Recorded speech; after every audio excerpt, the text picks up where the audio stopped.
Men on Melrose listeners, we got Max Cooper. This is Jack Forrester. We had an action-packed week. A lot of Hawkeyes taken in the draft. We had Coop over at Lindy's draft party, so we're going to take you through that. Great interview. Honestly, he gave us the best. Tory Taylor, what a guy. The Aussie. Fantastic interview with him. And then also we're going to kind of talk through, Coop's experience with everyone who got drafted this week.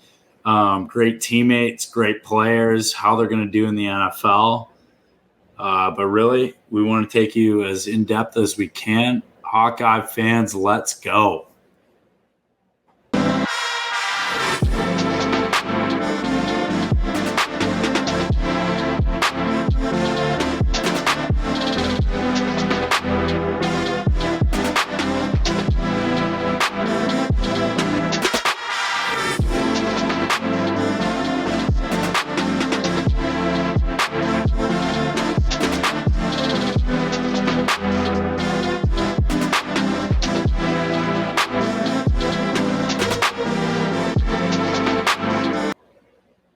Hawkeye fans, we had a weekend. Coop just got back. He flew in last night. We had Lindy's draft party in West Branch, Iowa. Yep. The Solon grad, small town Iowa. Probably one of the coolest things. We get into Solon beef days, right? Oh, yeah. We get into beef days in our interview with Tory Taylor. But Coop, how was the draft party? It was literally nothing short of unreal. It was the coolest freaking thing ever. Seeing Lindy get that call from the Ravens, just the anticipation of waiting for him to get drafted. It was pure excitement. And the emotion in the room when he got drafted from his friends and family. We were all freaking tearing up, screaming at the top of our lungs. You can literally hear Spencer on the TV yelling Lindy's name. But it was one of those moments you'll never forget. So it was a hell of a weekend. Yeah, and I feel like it was so cool because you see a guy, small town Iowa. Iowa's his dream school. He said it plenty of times, especially in those draft videos. You see a guy like that. Obviously you're friends with him, so it's different for you. What's it like? Like he's going first round in the draft, like small town. Yeah, it's cool. It's definitely cool, especially when he's being from such a small town like Solon. He's literally got the whole city on his back. They're all cheering for him. Everyone knows who he is. And he's a great guy, great friend, an amazing football player.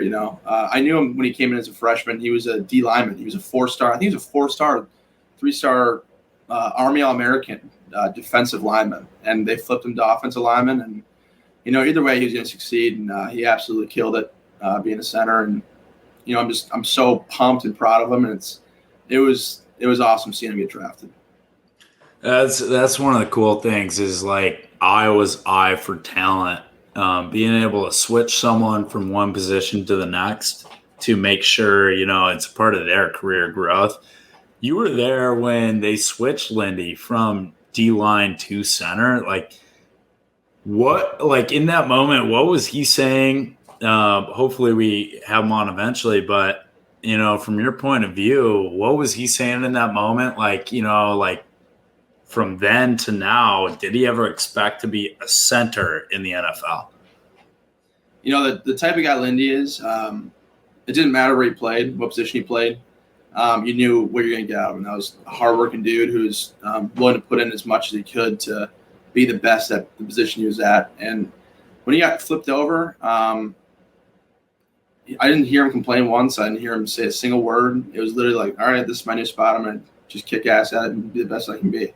And that's what he did. He's the best center in the draft and deserves everything he's gotten. So I think that was one of the coolest things is right when he got drafted, you probably didn't even see it. You guys were all celebrating.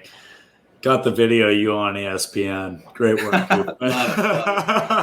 But it was so cool because they show obviously Lindy and Rachel and then the whole family and then they cut to you guys. But right when they cut to Lindy's highlight film in college, you just see a guy and it's that's what you see on the Blind Side movie, and like the movie film of that, it's like that's theatrical. Lindy, no, that's his college highlight film. Like he's 20 yards downfield and he's not stopping until you make him. Like you better throw a flag if you want that guy to stop. Oh yeah, and the best part about it is he's like that in practice too. Like there was one play where I forgot, there was like a run outside to our left, and it got blown short. Like they blew the whistle short, but before they blew the whistle, Lindy was like 15, 20 yards downfield and flattened the safety. And I don't want to say names. You know who you are. You got smoked, and you always post videos of you locking me down on one-on-ones, which is bull crap. But he smoked them, and it was awesome. But that's Lindy. He never didn't try and practice. He was one of those guys that kept his head down no matter what he was doing and kicked people's ass, whether it was in practice or in games. And he was just a hard-nosed dude and an amazing football player. It's like it's so cool to see somebody like that, especially that good of a guy. Obviously, we get into it with our interview with Tory, but like the guys that Iowa breeds is top notch. Like you get character like that, and it's hard to one, forget, and two, to like you can't coach that kind of dedication to a program. Yeah, definitely. Oh yeah, and I mean, all the guys that got drafted and all those who got signed this weekend, the coaches know what they're getting. Like they know they're getting an Iowa guy. They know they're getting someone who's a hardworking, dedicated guy who's going to put in everything he's got. And it doesn't matter if he's playing first string, second string, third string scout team on the practice squad. They're gonna kick some ass, and they're gonna show why they got signed and why they deserve to be there. So, and there's so many guys, like we talk about it later, but Riley Moss came back, Jack Campbell came back. So many guys with NFL opportunities, and Lindy last year had that opportunity come back, and it almost felt like, we don't want to say anything on his behalf for this year, but like it almost felt like it was in the air for him to want to come back.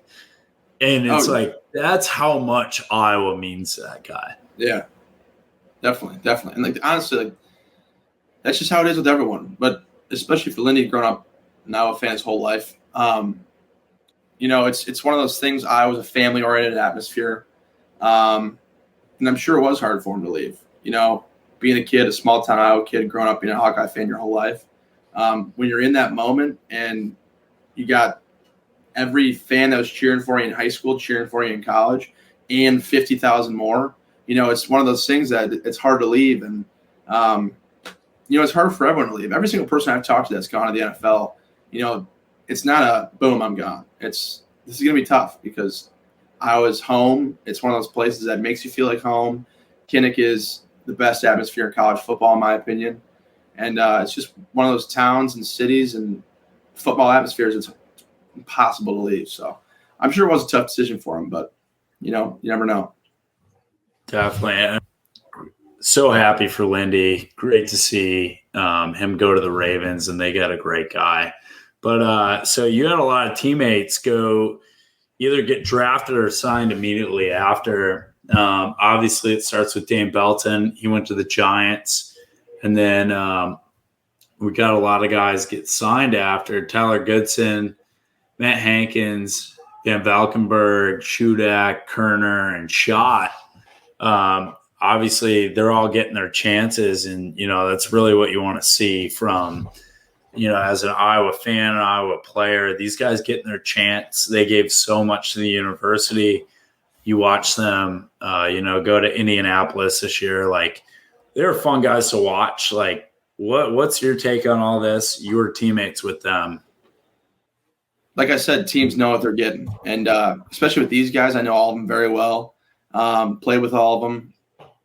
And they're Iowa football players. They're hard, fundamentally sound players who are willing to work their ass off and outwork that guy to the left and right of them to make their name known and to show that they deserve to be there, So I'm definitely excited for all of them. I think they're all going to do very, very well. And I think each team that signed them should be very excited too because they're getting a hell of a football player.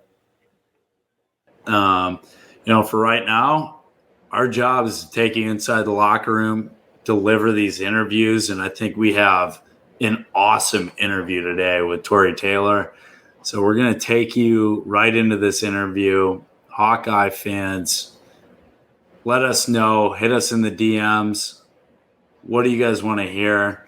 But for right now, here's Tory Taylor. Hawkeye Nation, we have Australia's sweetheart, best punter in the nation, Tory Taylor, with us here today. Tory, how we feeling? I'm great, boys. Thanks very much for having me on. I'm very excited since Jack gave me the call and said he wanted me on. I'm still a bit dirty that I wasn't the first guest, but I guess we'll get the shit out of the way early and we'll get Spencer done and dusted and yeah, it's good to be on. Bingo. Thanks for having me on again, boys. That's appreciate right. it. Who could throw a ball farther? You or Spence? Are we talking distance or accuracy? I want the answer to both. Spence can throw it. Spence can sling it. I'm not gonna lie. He can certainly let rip. Fourth down comes around, who gets the call? Me. Well, here's the thing, Jack. If you look at the stats, now people will say, oh, well, you didn't convert a first down. Well, I don't care. 100% efficiency. You are? Yeah. 1 for 1, baby. 1 from 1, baby. The stats don't, it's a stats game. Football is a stats game. The stats don't lie. It's all on paper. Yeah, exactly. Sorry, Sam Laporta, breaking your ribs, but oh well. You got it, though. Yeah, exactly. It's all that matters. Making you look good. Yeah. All right, Tory. Well, starting things off, before we get into the big question segment, I got a simple question for you. Do you know how much a polar bear weighs? How much a polar bear weighs? I'm going to say 800 pounds. Not even close. It's just enough to break the ice, Tory. All right, let's get going. First question, Tory. Craziest thing that you've seen in America that you would never see in Australia, mate? Oh, gee, that's a difficult question. Well, I mean, obviously, there's no deer or anything like that running around in Australia, so that was certainly quite a surprise. But yeah, that's a really difficult question because there's a lot of things that are pretty similar over here. So yeah, there's no deer running around, and in fact, it was kind of strange. The first time I saw one, I was actually, not gonna lie, I was actually a little bit nervous and scared because I'd never encountered one before. So yeah, that's probably the answer to your question. Okay, going off of that, you've told me this before. Aren't kangaroo basically like deer in Australia? Yeah, pretty much. Like you see them You just as won't, often like- as you do in America? I've never Like walked you out see of my deer? house. Yeah, I've never walked out of my house and seen a kangaroo, but like you'll see them at like golf courses and out in the wild and things like that.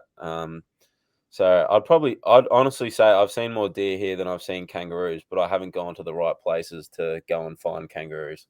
But Dude, they do are you out guys there. hunt and eat kangaroo? Like, is that like a delicacy there? No, it's not. No one really hunts kangaroo, but I used to. So when I was working back home in Australia, I used to have 2 kangaroo burgers every day at lunch. Every day.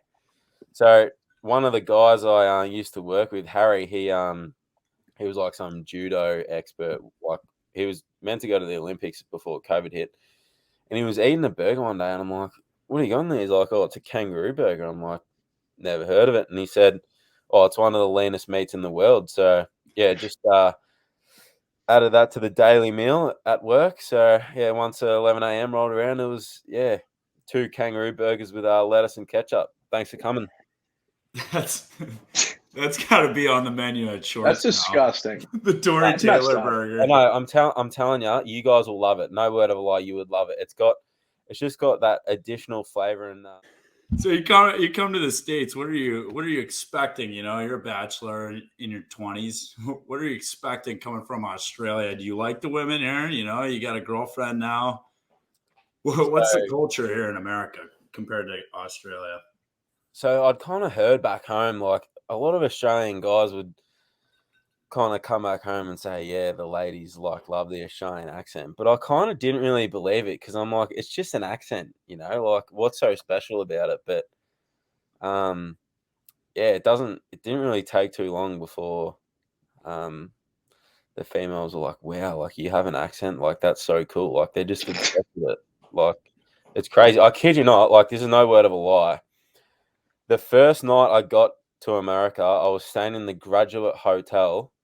I was obviously with my suitcases and like 19 bags I brought with me, all the way from back home. We kind of saw like the tides change. Tory Taylor becomes you're probably the most popular punter in America within the fan base. I would say you got your own shirt. You're at Shields, Ray Gun, all that. What was it like? I mean, like punters don't usually get that kind of attention, but you're like kind of you're a bit of a superstar around town there. You got the accent carries a little bit, but I'm usually pretty naive to all of that. Don't really pay much attention to it, but it was probably, I think it was the Purdue game. Like I was sitting in the hotel. We were watching College Game Day. I forget where it was. It may have been down in Georgia, or it was somewhere down south. And the guys on the show, whoever it is, like Kirk Herbstreit and the other boys, one of the guys actually held up my T-shirt on like College Game Day, and that's when I was just like, wow, like that's actually pretty cool, like pretty special. So yeah, it was a pretty cool moment. Just for me, because like I said, I didn't really pay much attention to it. I kind of just let my football do the talking and things like that. But to see that on College Game Day, yeah, it was pretty cool moment. I won't lie. So who's the better fair catcher, Charlie Jones or Max Cooper? I'm gonna have to say that's not a question. Fair catch, Coop. So I don't know if there's anyone who's a better fair catcher than I am. Sorry? Not a question. I don't think there's a single other person who's a better fair catcher than I am. That's all right. Nothing wrong with that. That's what last episode Coop said, or he brought up the Wisconsin story. He was like, I'm the best fair catcher in the country. But yes, I heard that. I did find that rather amusing. If they had a Heisman Trophy for the best fair catcher, there wouldn't even be a vote. No. Like I just automatically get it. Yeah. Put that on a shirt. Yeah. Yeah. Put me with the hand up in the air. Fair catch, Coop. Tory, you lived with basically all this. You guys were all the return men with Ivory, Charlie, and Coop, and then yourself. And don't forget the great beast, Henry Marquise. Oh, that is the number one block in Iowa. Well, yeah. Recent memory? I think it is. Well, I mean, yeah, recent memory. That's the Claiborne one, yeah. Yeah, those are that's 1 and 2.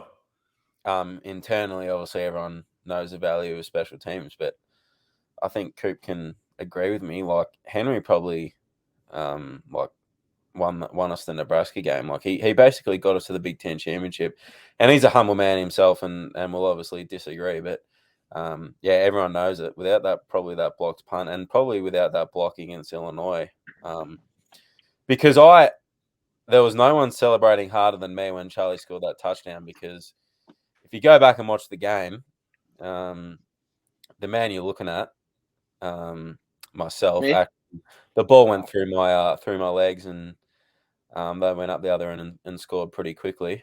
So yeah, I was rather thankful to Charles for taking that one to the house and getting us back in the game. But yeah, I mean, sorry, I went a bit off track, but yeah, it's pretty special living with the great men in my man and Max Cooper, Charlie Jones, Henry Marquise, and Ivory Kelly Martin. They've obviously moved on to bigger and greater things, but yeah, memories I'll cherish forever. That's right. Check out Henry Marquese's Twitch while we're at it. What a man. Yeah, it's at Hen Views. At Hen Views. HENVE or no.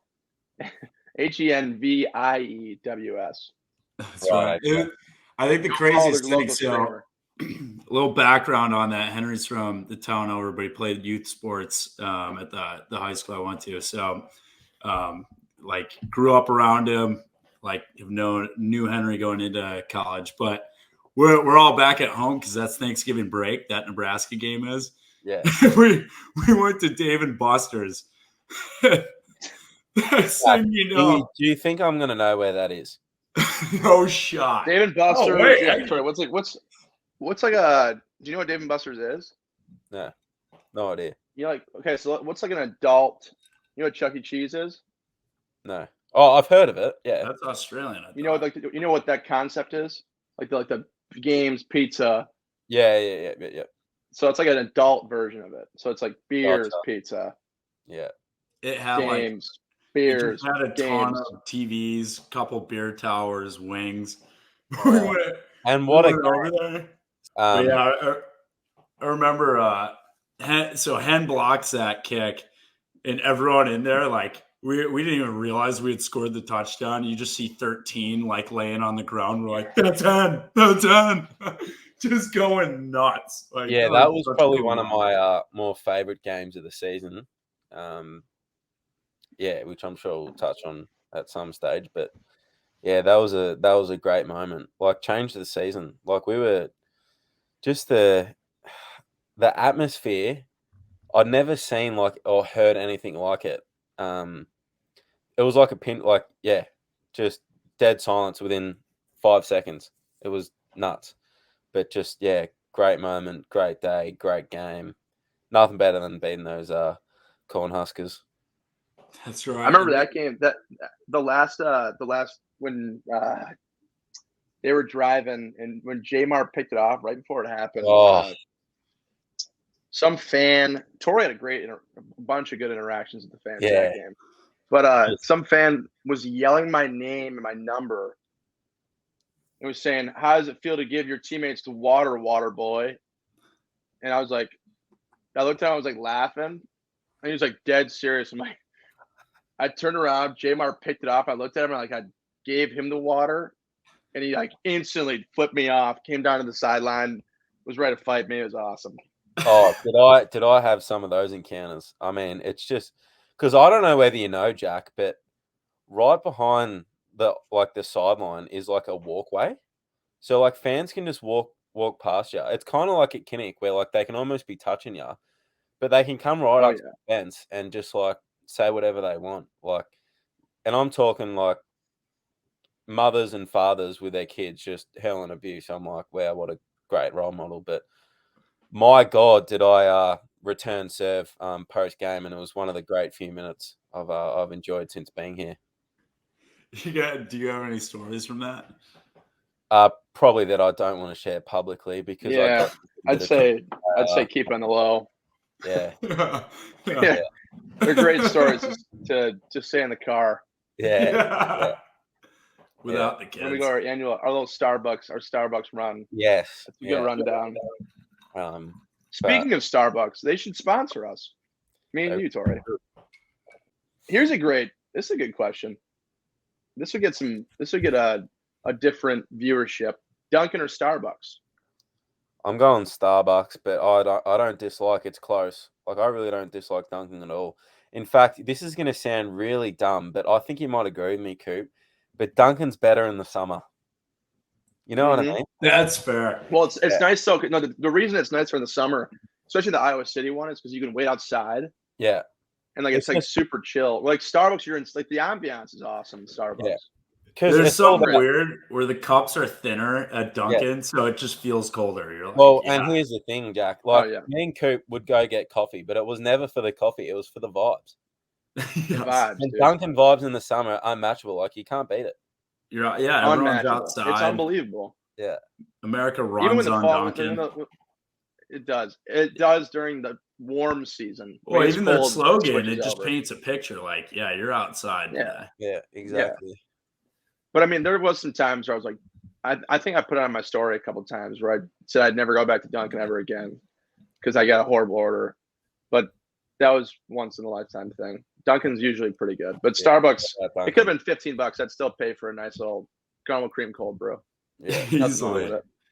Tory, do you have a favorite Australian food that isn't in the United States? Oh, I've got many, Jack, but the number one Tam is Tams. Well, obviously, I could reel off candy and chocolate and all that like easy, but I would have to say like fish and chips. Like fish and chips is not the same here at all. Like fish and chips in Australia is unbelievable. Like you got I know for like Coop. Oh, I don't know what sort of culinary items you're into, Jack, but And Chef Coop. I have every culinary item Chef under my Coop. sleeve, dude. I know he would appreciate Australian fish and chips. So yeah, I'd have to say fish and chips, easy, no doubt about Have you it. ever had? Okay, here's a crazy. This is a big Midwest thing. This is a crazy hot take. Culver's fish and chips. No, You're I've better only cod. Culver's The cod burgers. sandwich. Man, Dude, would it's go down. insane. Insane. And Spencer will listen to this podcast. He's making fun of me for that all the time. So every time I come over to his house, I always bring cod from Culver's. It's actually gas. Yeah, like Very, I said, very I've good. only ever had like a burger, and Spencer's taken me a few times to get one of those. What are those called? Like the ice cream thing? Is it? Concrete mixers. Yes, that's it. I was Yeah. about to say the stone crushers or whatever they are, but no. That's so good. What kind of candy are you getting at? Sorry, I'm a What big kind of- M&M, like M&Ms, like something chocolate. Dude, Tory has one of the biggest sweet tooths I've ever seen. Like in his room, he'd have like piles of candy sent from Australia. Yeah, like a massive It box. was awesome. Yeah, but it goes pretty quickly. But I must say, I am good. I only eat it on the weekends because body's a temple during the week while we're training. Right? It's good, man. Absolutely. So in Australia, you guys have so many good punters. What's up with the kickers? Do you guys not kick there, or what's the catch to that? Well, Australian football involves like punting the ball around. There's really not too much kicking. So yeah, that's probably the answer. I was thinking like rugby is right. Like, did you ever play rugby growing up? No, I played Australian football, and I know we've got time, but I'm not going to go into detail about it because it's too difficult to explain, and I think you would get a better grasp just by actually like visualizing it and viewing it, just by watching it like highlights or actually watching a game. But yeah, that's where all the Aussie punters over here, played Australian football. So this is one of the main quotes that got taken out of spring ball. You said the way the offense looks, I probably won't be punting as much this year. Yes. How's the offense looking? What caught your eye? I just feel like, they're trying new things, which I think is just great. It's spring ball's obviously one of those like kind of development stages, and I don't really know too much about football. I punt the ball, so that's all I really worry about. But I kind of just noticed they seem to be taking a few more downfield shots and things like that. So yeah, hopefully, I punted 80 times, it's quite a lot. So hopefully a few less this year. But from a selfish point of view, I don't really mind because I love being out there. That's right. You get all the TV time now. Yeah. Exactly. So do you have a favorite NFL team? NFL, you'll be there at some point. Is there like a city or a team that you want to go to, or who do you root for right now? So it's funny. I was having this conversation the other day with the Beast, with Henry Marquise, for those that don't know The Beast. by that name. But I love like the old like classic teams like the Steelers and the Patriots, just like the Ravens, like just those games on like a cold Sunday night when it's 20 degrees and you're sitting and watching it all, like Green Bay and things like. I love watching those teams just go at it because it's just hard nosed football, like that's when the big boys come out to play, and yeah, that's what I love watching. But I don't really have a team. I kind of just follow the Australians and whoever they're playing, and we get like obviously Sunday afternoons and Sunday nights off, so I'm always just sitting around watching games, and it's obviously a goal of mine to eventually get there whenever that is. But to answer your question, I don't really have a team, but I love watching the Steelers and the Patriots and those teams go at it. You could be on Pardon My Takes Football Guy of the Week for that answer. Yeah, probably. Cold hard-nosed football. So in your mic'd up scene, it was you and Pottabomb going at it for toughest guy on the team. Yeah. Who you got in a fight? You or Potabom? That's a silly question. Obviously, me. What position would you be if you weren't a punter? Well, that's a great question because I've only ever played one other position on the football field, and that's quarterback. But that's too easy. It wouldn't challenge me, Jack. It really wouldn't challenge me. But no, in all seriousness, I think I could only really see myself being a tight end because I feel like people probably like disagree, but like Australian football involves like a lot of catching the ball. So I could see myself being a tight end. I wouldn't run many good routes, and my God, I wouldn't be able to block. But maybe like a fade ball in the end zone or something. If I was out there by myself, I'd be able to catch it. Or unless one of the corners or linebackers was like 5'10". But yeah, you don't see many of those running around. But yeah, if I had to, probably a tight end. No disrespect. That's absolutely no disrespect to any of the tight ends out there. Yeah, but like I said, We're tight end to you. I won't be running many dangerous routes or blocking for many people. They'd be running me straight over. I got a question for him, Jack. Tory, I've heard a lot of people have been saying that you're actually the worst ping pong player to ever go to the University of Iowa. And I don't know who started that rumor, but I mean, if people have watched my live Instagram stories, you've lost every time.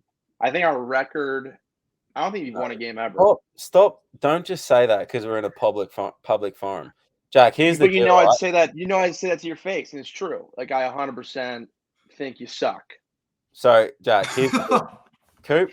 Coop would, last year, it was Shudak, and then for battling it out for second would be me or Coop. And some days it was me, some days it was Coop. So, you know what, Coop, you can say I'm bad and all that, but I'm going to put it out there. Coop's a great ping pong player, but so am I. Okay. And no. So, don't try and pull here's the deal, you're Jack. being nice to me. No. You suck still. I took second place. You were third. He comes here. You never were second. Can you shut up and let me talk? This podcast is all about me tonight. That's crap. He comes to Iowa City on the weekend. He rings me Friday and goes, "Yo, I'm coming over. We're playing ping pong." I hadn't played for like 5 or 6 months because we got a new table recently, and no one wants to play. 5 or 6 months. And Coop, literally, quote Coop, "I'm going to kick your ass. It's all I've been doing at work." I'm like, very hard. And what happened? He got the first set. I'm like, all right, I wasn't that far behind. I got the second set. I'm like, well, yeah, Coop, you must be practicing really hard. And then he won the third set in a close one. So, like, give me a bit of practice, and it's 3-0. Give me a bit of practice too.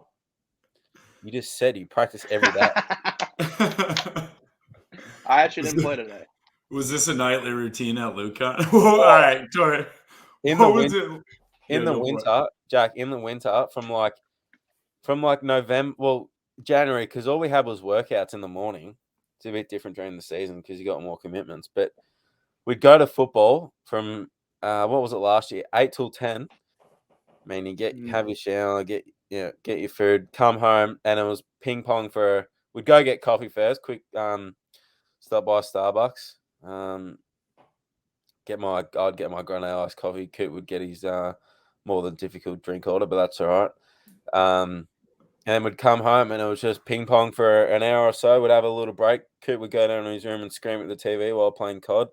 Time out. That's not true. And then, we'd hit it again in the afternoon, and then sometimes it'd be a nightly thing. I must say, like, me and Coop were darn good. Like, we would have some intense rallies. Me and Tory learned each other's game.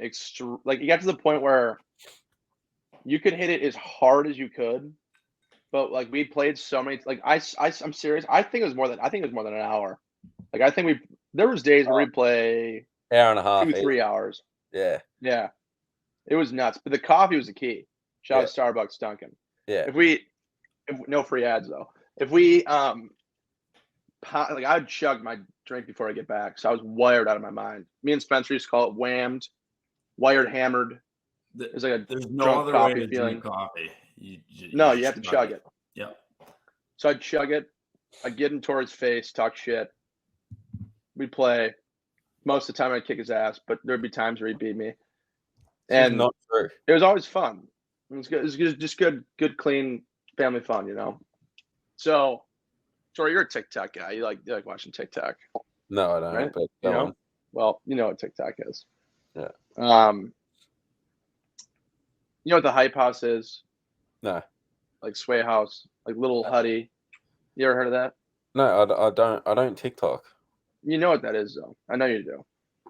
Because you kind of remind me of one of the guys in it. But you guys, I think, I've been hearing rumors. I don't know who's saying it. But I've heard you guys have been called the Simp House.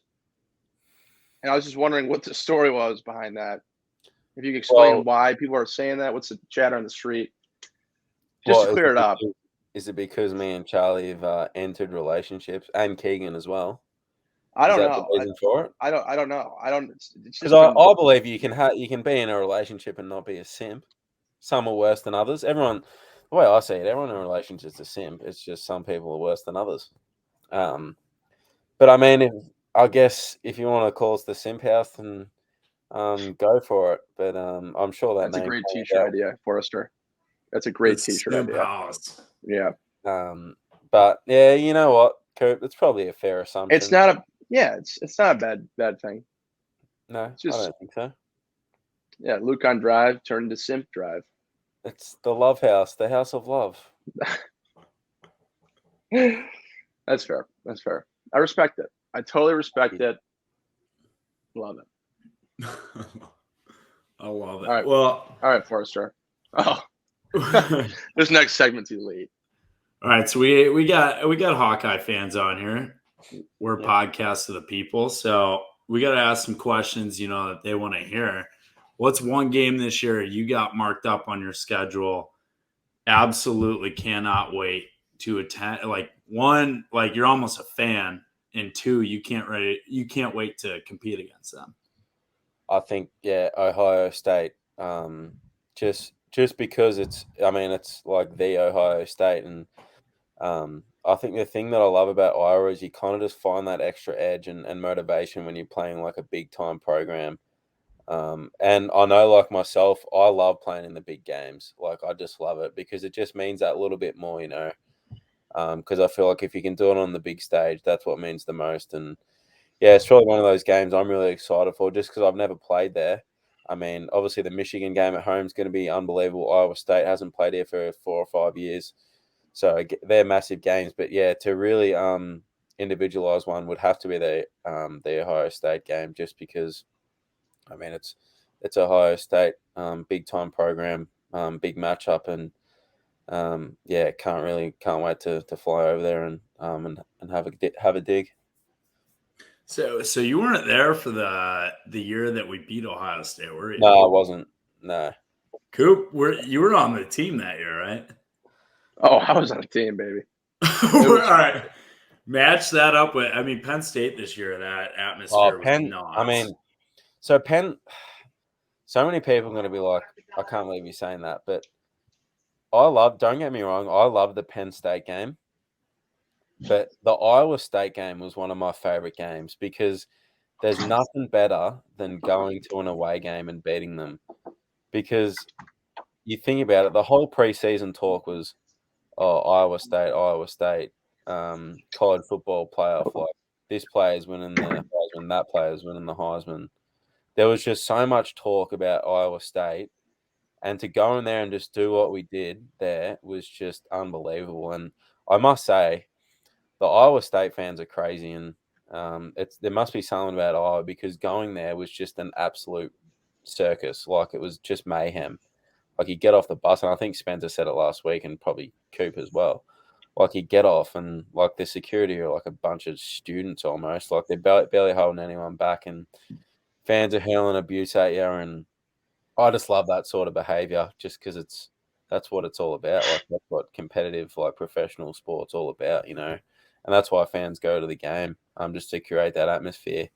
So the Penn State game was great, but Iowa State was probably my favorite game, just because all the talk had been about them. And yeah, we beat Indiana the week before, but that was the one game. It's just like we got to win this, boys, because that was all they were talking about, and we just went in there and kicked ass. So that was probably one of my favorite few hours of the season. And it was nice as well because I was out there punting as well a few times. So it was nice to have some sort of impact as well. And yeah, it really felt like I was part of the game. And I think one of the cool things, especially going into that game, is one, it's on ABC 2:30, so that's like Well, it's funny you say that because that game was televised back home in Australia, like on TV. Like my parents didn't have to stream it or anything; they could just turn the TV on and it was playing on ESPN back home. So that was like a lot of my mates, family, friends, and all that. They got up to watch it. I think it was like a 6:30 a.m. game there or something. So that's what I really was looking forward to as well, knowing that everyone back home was watching. And yeah, like I said before, that was probably my favorite game. and they had College Game Day there too that weekend, Correct. right? Yeah. So they have College Game Day. They're ranked 7th, I believe, going into that game. Yeah. Top 10, all the hype in the world. They're coming off a fraudulent Fiesta Bowl win. Yeah. And the thing was that, like, yeah, it was close, but, like, we kicked their ass, you know? Like, we probably could have scored another 2 or 3 touchdowns, and they scored that touchdown late in the late in the first half with, like, 30 seconds to go. Like, that won't ever happen again. That was probably just one of those things, maybe just a lapse of concentration, just kind of waiting to get into halftime. That's why you got to play the full 30 minutes or play the full 60 minutes, both halves, and every quarter and whatnot. But yeah, we really could have done a lot more damage, but we probably kind of took the conservative route at the end, and yeah, it paid off. So yeah, it was good to beat the Cyclones. Well, the crazy part about that was we opened up with Indiana that year. They were, what were they, 15? 16, 17. So we were 17, they were 16. Okay. So that was huge. And we ended up putting up some points on them. And then it was the next game, Iowa State? Or was it? Iowa State was big. Yeah. So we went top 20 opponent to top 10 opponent. And I think that was the first, I don't know if it was the first time ever. I think it was that the Cyhawk Trophy was we were both ranked. Matchup. Yeah. Yeah. Oh, we were both ranked in general, I think. Yeah. Yeah, something like that. Yeah. So the hype around it was crazy. It was wild. Yeah. I think the thing is, it probably goes back to maturity point of view and more experienced as well.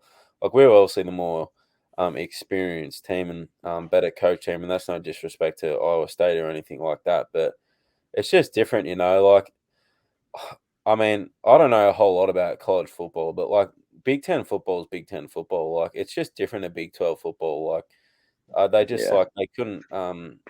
They just really couldn't stay with us, you know. And they talk about this offense, and they were turning the ball over every few plays, and not that we were complaining, but it was great to watch, and guys were making plays. Like Spencer had a great game. Charlie had an unbelievable game. Like the defense was just unbelievable. Like Hankins with 2 picks, and not only did he pick one off, he ran one about another 45 yards or so, and kind of got us into that red zone area almost.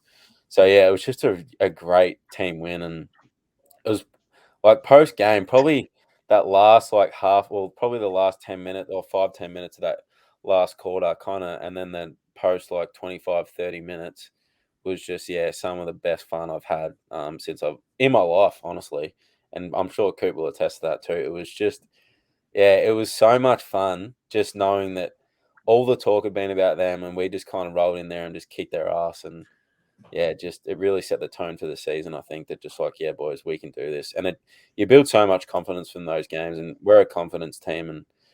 And like I said, you just build so much confidence from those big time games. And one of the cool things is, I mean, you touched on it too, the difference between Big 10 and Big 12 is defense. You know, like you look at those Big 12 programs.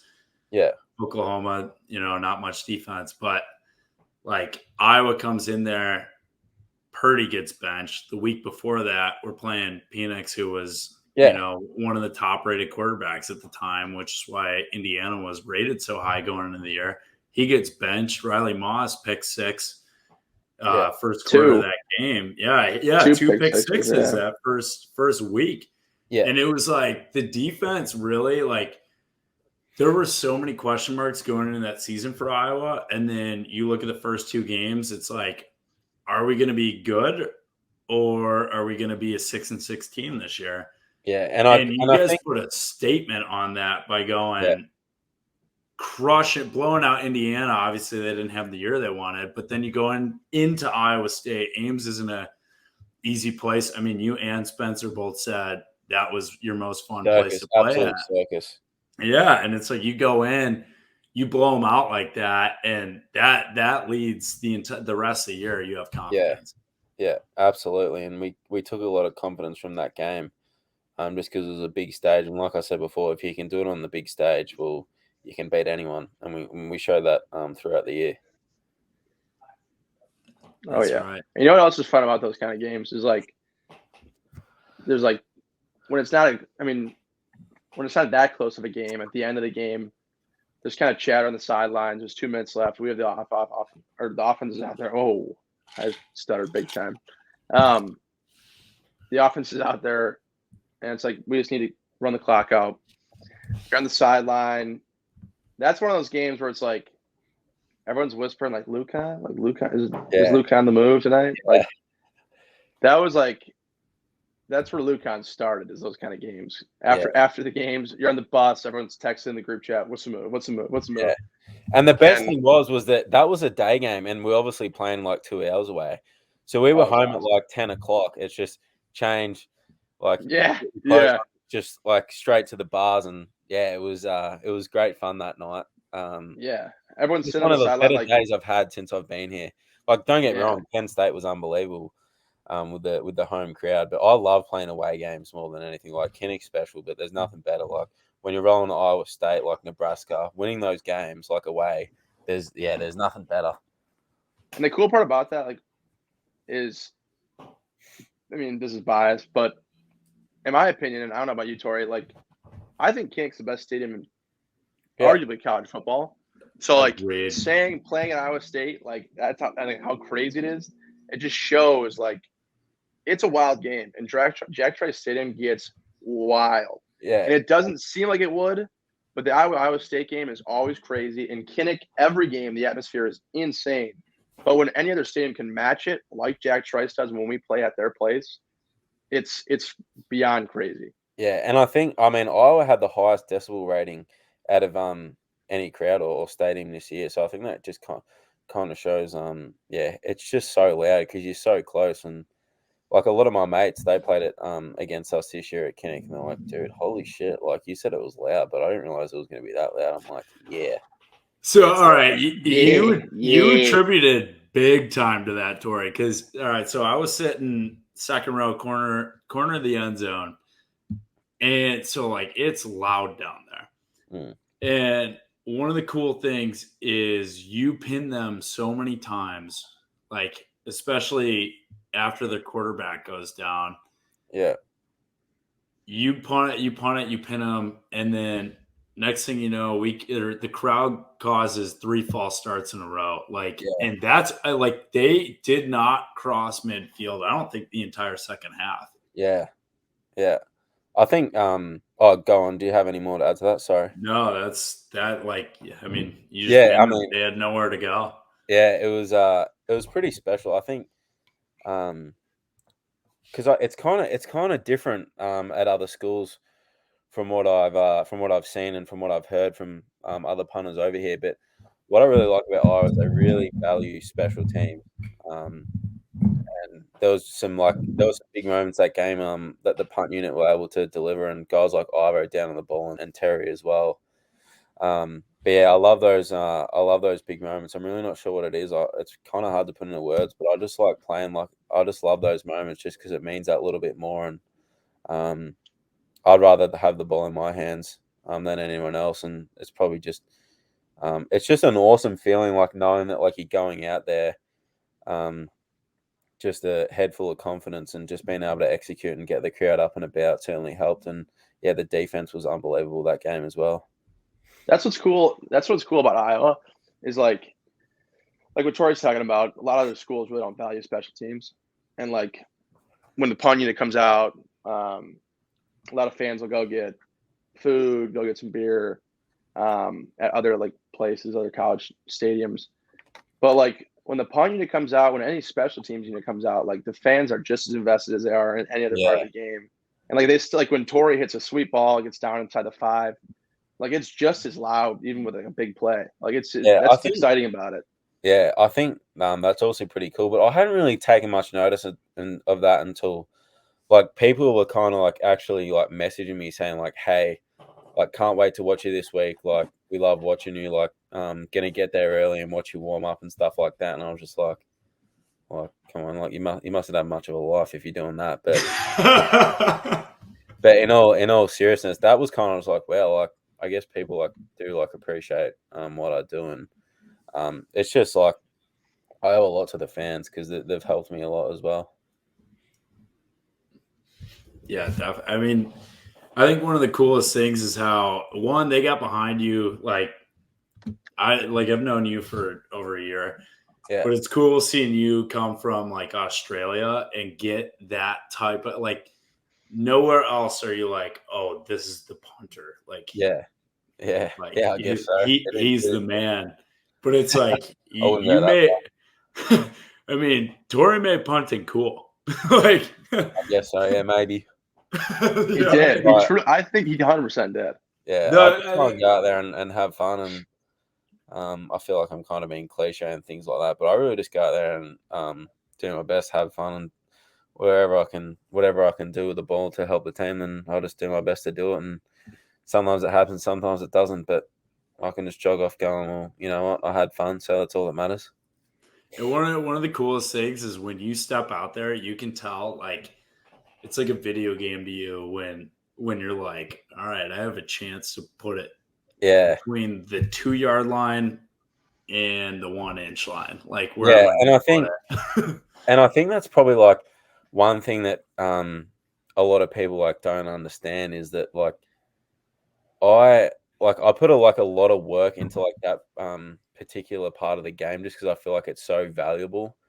Um, but I'm like a really like big confidence player, and I feel like when I go out there like for that 20 or 30 seconds, not even like the 10 or 15 seconds out there, I'm just like you got to have like a bit of like arrogance and swagger about you, and that's like one thing that kind of like took me a while to kind of build and develop for myself. But just like I'm like going out there to, and I say this to Luke, the snapper as well. Like we're going out there to dominate. You know, like there's not many positions in football where like you have the ability to manipulate the game. Whereas like a lot of positions are kind of reactive. Do you know what I mean? Like defense, it's all reactive. Like guys like receiving the ball on offense, like that's a reactive position. There's really only like certain positions where there's kind of like that definitive result.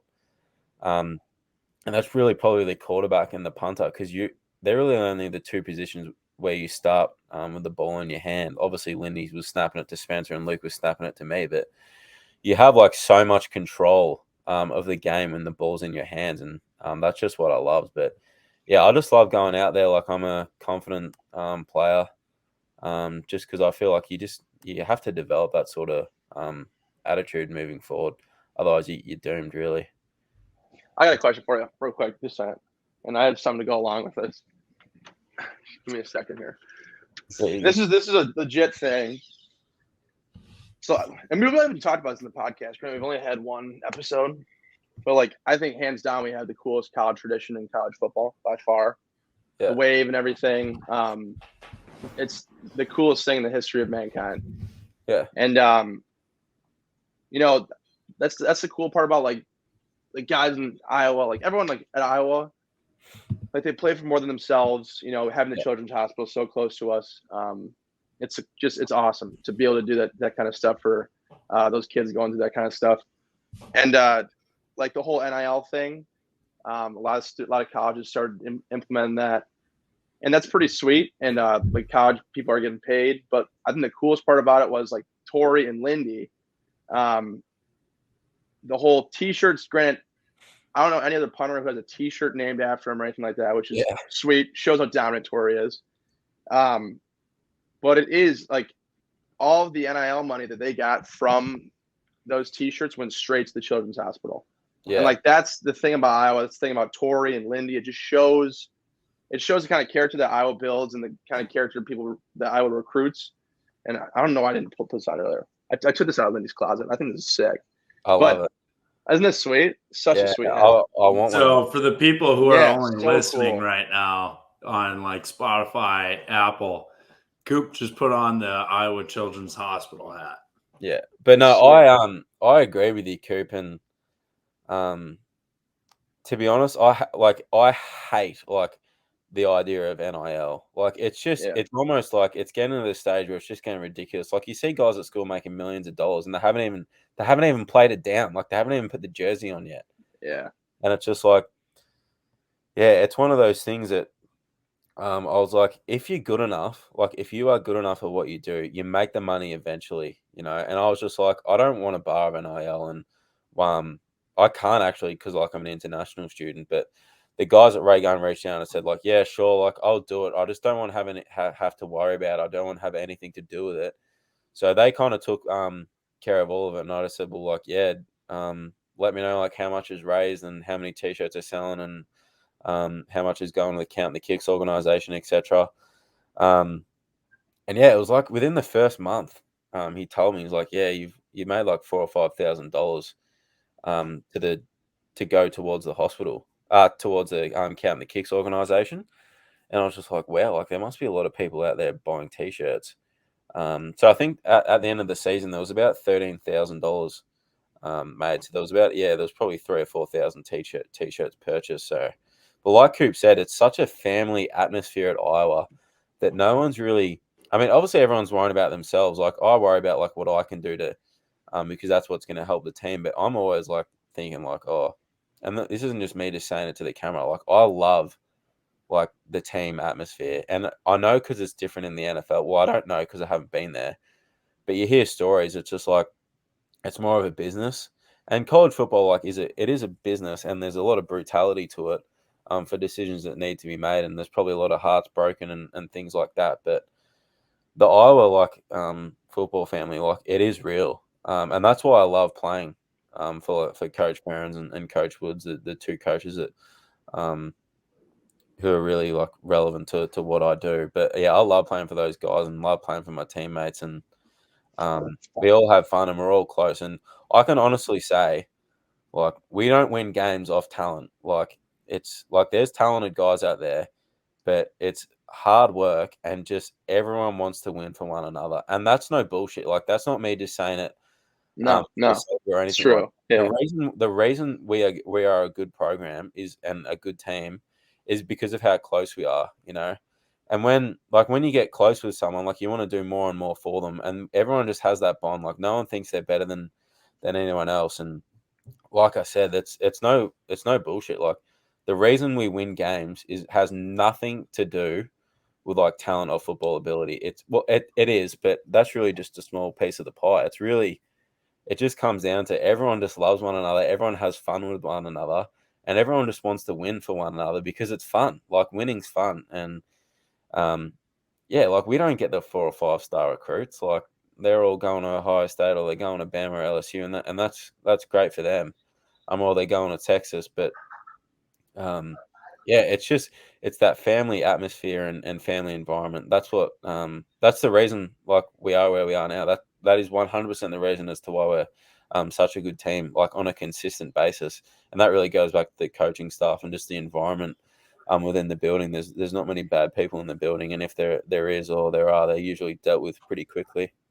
Mm-hmm. I think that's one of the coolest things is like, I mean, you look at the character that's built. Like this is one of the first years where we've had a high recruit, Xavier Nwapaka. Yeah. I mean, awesome recruit. And you know what? You Can't wouldn't wait even to know. Like you wouldn't even know in the building. Like just goes about his business. Great kid.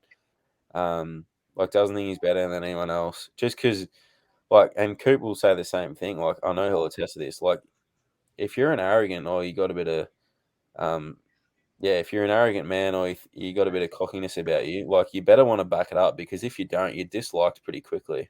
Yeah. Oh yeah. It's definitely one of those things that you come in with an arrogant attitude, you'll get straightened up pretty quick. Yeah, and I know like the guys don't like that.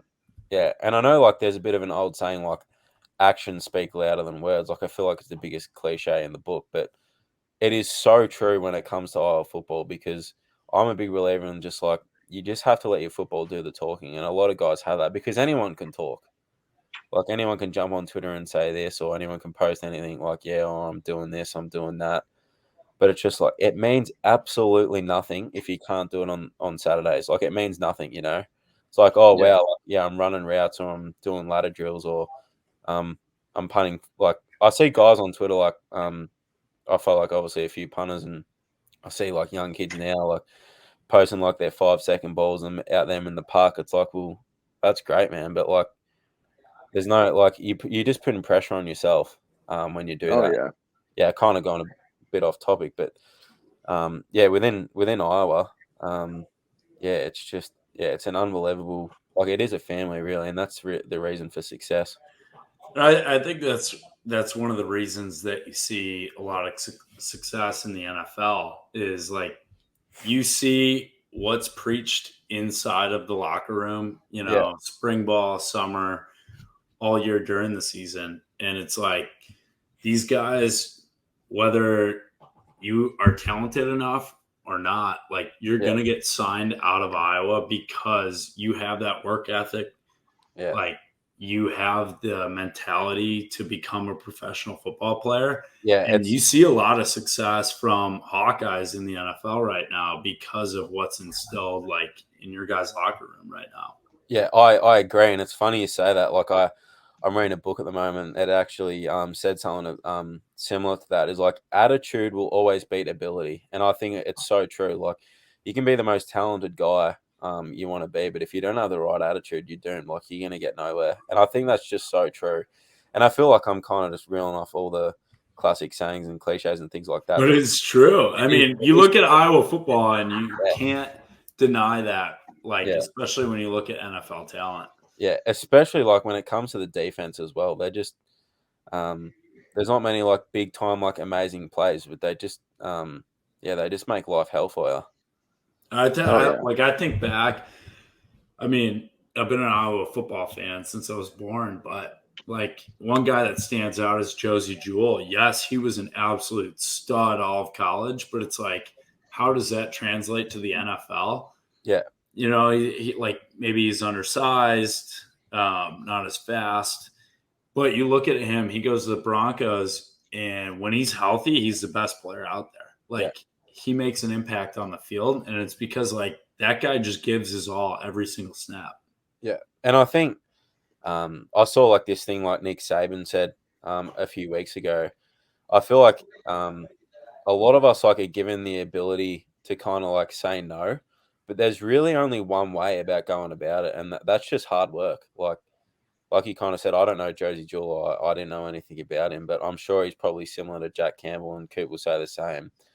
But those guys are just animals. Like it's like as soon as that ball snaps, it's just like I'm going to hurt someone, and I'm going to hurt them with intent. You know, like it's 100% intensity with everything they do, and yeah, I think it's just so true. Like I said before, attitude will always beat ability, and there's only really like it's hard work. Like that's all it is. There's no secret recipe or anything like that. And I think like some people try and take shortcuts and things like that, but and that's human. Like I'm sure we've all done it. Like I've probably done it without even knowing, but yeah, there's only really one recipe to success, and that's hard work. So I was a freshman when Josie was a senior. Okay. And he had that he was the type of guy you walked into a room and you knew who had command of the room. Like he was same with Jack. Oh yeah. And like that's just like the type of guys they were like Josie was, I think he was committed to a D3 school, and like they didn't even want him. And how many guys have like that now as well? It's half our team. Like, and that's the cool part. And like 5 stars. I came in with Epinesa, play with Josie, like play with Tristan, all those guys. And Tristan wasn't even a big recruit. And like it's just like it's crazy on how like Tory's talking. You could be a 5-star, you could be a guy who no one knew, and it does. Like you walk into that facility, everyone levels out. Like it's like the exact same person. You can't. It feels like you've been on the same team for forever. If you're brand new, you're getting pretty close to the guy pretty quick. Yeah. And like that's the cool part is like that's just Iowa football. Like it's just it's a family oriented atmosphere, and like honestly, there's guys who will never play it down, and like those guys, like you come in the Iowa football program, and it really develops you not only as a football player, but like mainly as a man. Like you become a disciplined, hardworking person. If you're not, you'll become one quick, because if you can't, you're out of the program pretty quick. Yeah, and I think it's just like how it is. I think like one thing you probably don't know, Jack, is but guys like you don't see on the field, like they're the ones hyping everyone up. Like like I know, like for me, I owe a lot of credit to like Ryan the Sunday, and because he helped me a lot. Like obviously he wasn't happy. Like I kind of came over and took over Sleepy after Ryan's injury, and but he is the one guy that's really helped me a lot, just from a supportive point of view, and a punting point of view as well. And he was always the one guy that when I'd run off to the sideline, he was always hyping me up. And it's probably one thing that I'm really going to miss this year is not having him here. And you kind of don't realize until guys are gone. And but yeah, like I said, Jack, guys that you don't see on the sideline are just as important.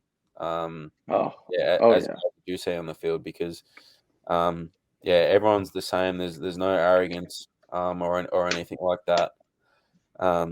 Or like I said, you usually dealt with pretty quickly when those arrogant guys aren't there anymore. Yeah. And that's one of the cliches, like you're only as good as the last guy on the bench. Yeah. But I feel like that's something Iowa does so well at is every single guy out there will give 100% every day on the field. Yeah. And that's what I love about Henry Marquise is like he was just like he never played like offense or defense or anything like that. But the man was just so good on special teams, like he just made that his thing. He's like, you know what? I'm just going to run down there as hard and fast as I can, and whoever's in my way, I'm just going to run through them. And like I said, like that blocked punt changed the season. So yeah, I think everyone just kind of plays a role, and it's all about knowing your role, That's one thing that we all do really well.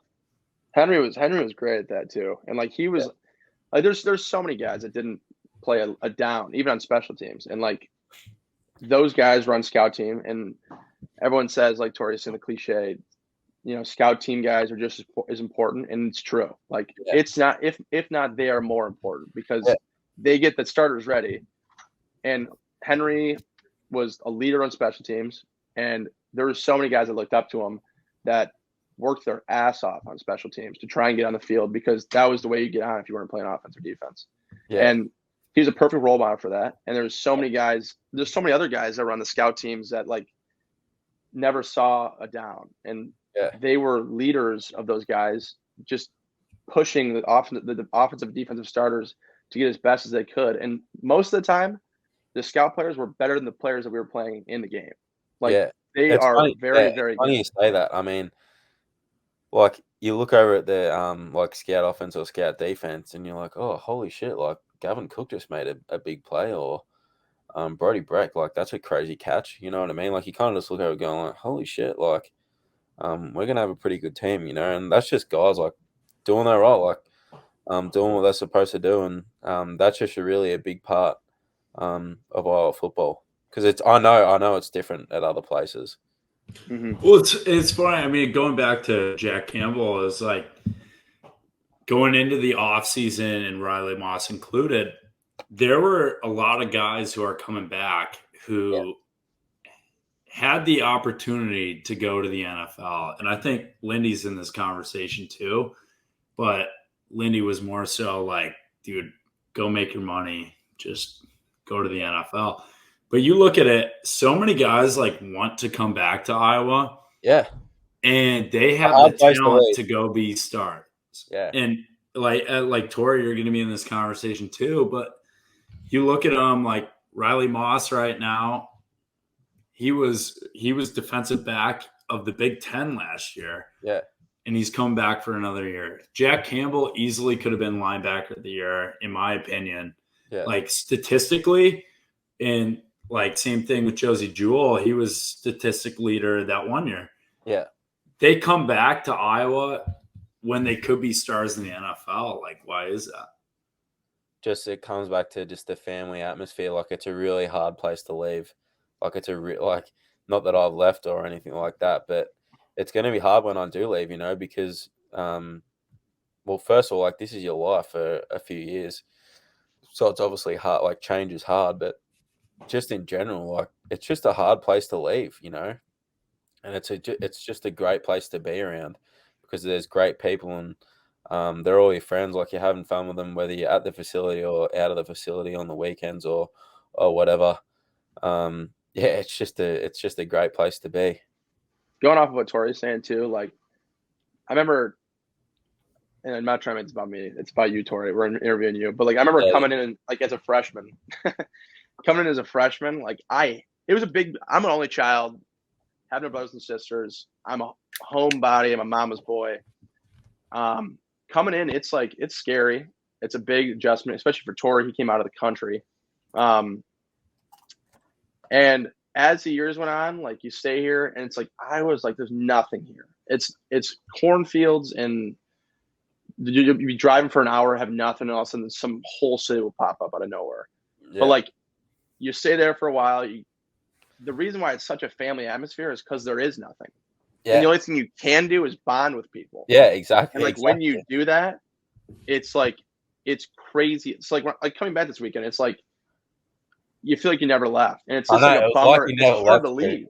Yeah, it sucks. Like it's so true. Like when you're coming leaving, back, it's a bummer. You're like, well, I never left this, like this is a part of me. But another thing that's cool is, I mean, you guys were both very good friends with Lindy, and like seeing it from a fan perspective, like obviously I have you guys on all social media, and like just seeing you guys go to like Solon days, beef days or whatever they call it.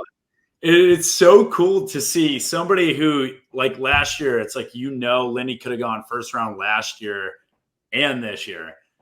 To see like everyone show up in small town Iowa and you just have a full crowd around you for like, like a carnival type thing like that. It's so well. They cool. had the hay bale toss, and that was Ellsbury Tyler Schott, Tyler Ellsbury, Lindy.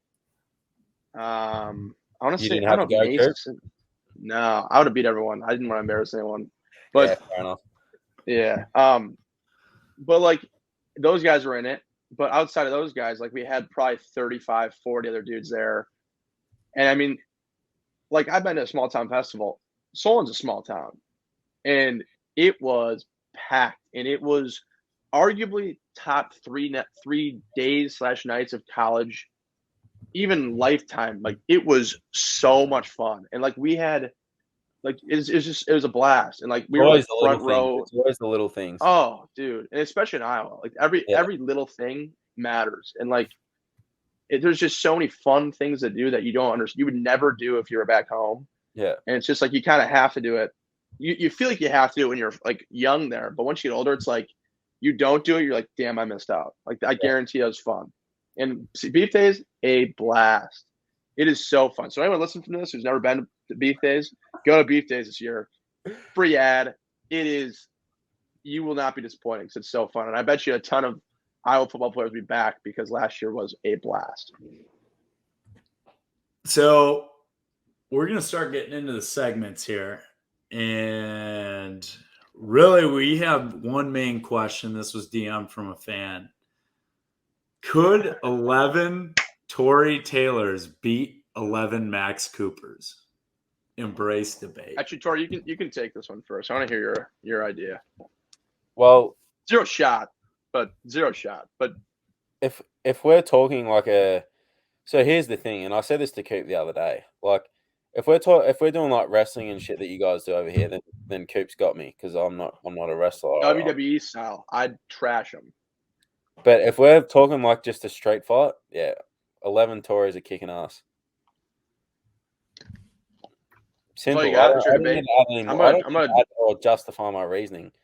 I'm 6'4", like you're just a little bald man who's what are you, 6? No reach. Huh? You got no reach. Okay, take the reach out of it. Time out. First off, but that can't. Full head of hair. Second off, fuck the reach. Okay? I got the quickness. I got the feet. I'm aerodynamic. Everything on me is small. If you know what I mean. I can move quick. Nothing's holding me down. I'm ready to roll, dude. I know you throw are. a punch. Nick. I don't care about your.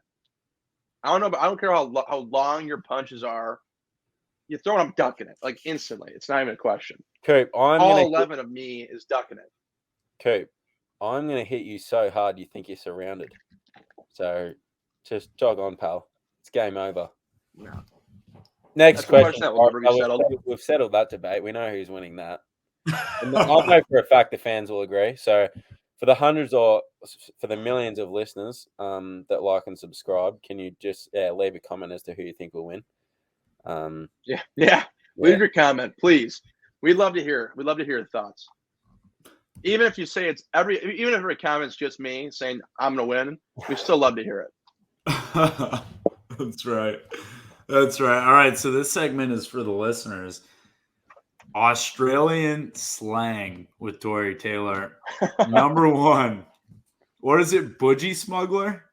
Budgie smugglers. So Budgie budgie smugglers is like budgie smugglers are like speedos. Like they're like speedos. Just budgie. Yes. Budgie smugglers. It's a bit. Fun fact for you guys, brand. actually. Do Fun fact for you. Tory, me and Tory, how many speedos did you have at that one point? I think I've got 3 or 4. Remember that? Tory gave me one way too big for me. But we were gonna twin. Yeah. We were gonna try and link up or like plan out a football like activity where it was based around water and show up in a Speedo. But we ended up not doing anything. There's no water activities, so that was sweet though. We were gonna wear budgie smugglers. Yeah. What about on the piss? Do you know what that is? Yeah, I'm gonna get on the piss. So I'm gonna do. I'm gonna get pissed, like I'm gonna get drunk. Yes, I like it. Next And one. then we get. You got something? No, go on. So we got our third one. A few kangaroos lost in the top paddock. Oh, a few kangaroos lost in the. Yeah, I mean that just means like there's a. Do you know what a paddock is? Well, in my thought, it's like the horse racing thing, you know, like A paddock. Winner's Yeah, it's like circle it's an or area of. straightaway, It's almost yeah. like an area of land. A paddock. Well, there's also a watch, the Paddock watch. New paddock on my wrist. Yeah, not relevant. Not relevant. Spelled different. Not Yeah. But I mean that just means there's a few kangaroos like lost out in the farmland. some Okay, and last strange one. box. What is three koalas hugging a tree? I don't know. I made it up. It's not a real one. Yeah. I just want to see if you can try and guess Shut up, something. Joe. You've ruined That'd have it. been awesome if you. That'd have been awesome if you actually had something for that. Yeah, I had Real. no idea what you meant. The Australian It's like the Australian Urban Dictionary. Yeah, gotcha. All right, this next one we're calling, are they British or Australian? So I like this. This is a good segment. I'm gonna go through a list of names. You tell me right away. No thought to it. Are they British or Australian? Am I allowed to do it, or is this for Coop? It's No, only you. This is for you, the Australian.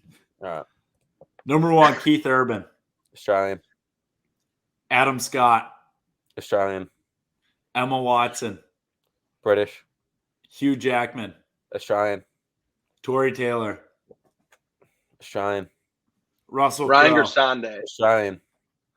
Russell Crowe? Which Yeah, one? he's Australian. Ryan Which one? Gersande. Who are we talking about here? What Russell Crowe? Oh, he is Australian. Is he not? New Zealand, baby. You said Yes, we Australian got him. or British. We got him. We You got him. can't give him 5 for 5 on that one. Nice try. No, you know. Yeah. So is Ryan Gersande Australian? And like, what's the answer to this? Well, Russell Crowe, like I know, like, yeah, he grew up in. I mean, you're right. He was born in New Zealand, but he grew up in Australia, and he lives in Australia. Like he lives in Sydney. Like he's a mad Sydney rugby fan. So, shut up. I'm right. 5 from 5. Ryan Gersande is He's more Australian than American. Yeah, he lived in Australia like 14 years, I think. Yeah.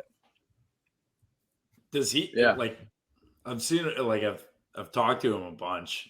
Does he have the accent? I don't even know. He can put it on if he wants to. Yeah. There's only certain situations he'll put it on. Yeah, which Does it have to be around Tory? No. No, it's never around Tory. No. Maybe a girl who looks like Tory. Yeah. Unless he's attractive. No, Ryan actually does have. He has the accent. Yeah, he can do it. That's right. But so can I. So. All right, so we have Tory Taylor rapid fire questions, just like we did with Spencer last week. You're on the clock, Tory Taylor. Favorite bar in Iowa City? Brothers. Who would you not let date your sister on the team? Alan Bruce. Favorite roommate in college? Currently or previously? All the above. Anyone that you've roomed with. Henry Marquez. Sorry, Coop. Go tell the truth. That's okay. I get it. Henry's a great roommate. Favorite hobby in America? Outside football, I love playing golf. Like golf last summer with the boys was Coop. That was fun fact. Me and Tory were by far the most dominant duo out of our friend group. Like by far. It was me and Tory versus Lindy and Shot versus Ryan and Riley. Who cheat? And who's the other one? But we could never win. Like we were the two best players. No, and we were the only duo that didn't win a single round. But the reason Riley and Ryan did is because they cheated. If Coop was one of the best, they actually tried to get us to cheat. I don't want to see the rest. Tory was a beast. Okay, we're back. Me and Tory were the lefty golfer too. Yeah, you know it, baby. Yeah, he bombed the ball too. He bombed. Adam Scott. All right, favorite American movie. Yeah. Favorite American. Well, I mean, I only watch really American movies. Probably Law Abiding Citizen or The Dark Knight.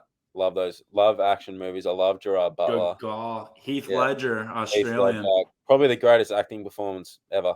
Yep. Amen to that. I'll put it up there. That or Jack Black and Nacho Libre. Okay. If you could be any other athlete in Iowa City, who would it be? Not in football. I mean, it'd probably have to be Caitlin Clark, wouldn't it? Yeah, probably. Yeah. She's the GOAT. She's the GOAT. Year after year, balling. Yeah. Least favorite team in the Big Ten? Oh, Nebraska. Easy. Most popular song in the locker room? Oh, it's probably something Katy Perry or Miley Cyrus, I'd say. Give us Miley Cyrus. Spence said Firework. I mean, me and Chuck Love, we can't stop. Like, part in the USA, but kind of music in the locker room's kind of died off lately. Coop, you'd be a bit ashamed, but yeah, I'd say that. That's horrible. Oh, what was that song Lenny used to run, Coop? What would he play? The sea shanty one. Yeah. There once was a man who that was last summer and during the season. That song was sweet. Yeah. Got the boys going. Very good song. Celebrity you want to take on a date? I would or wouldn't? Would. Oh, that's a great question. I mean, I'd have to go with Margot Robbie. There we go. Yes, great the answer. Australian Great answer. Beauty. We're talking Wolf of Wall Street, Margot Robbie.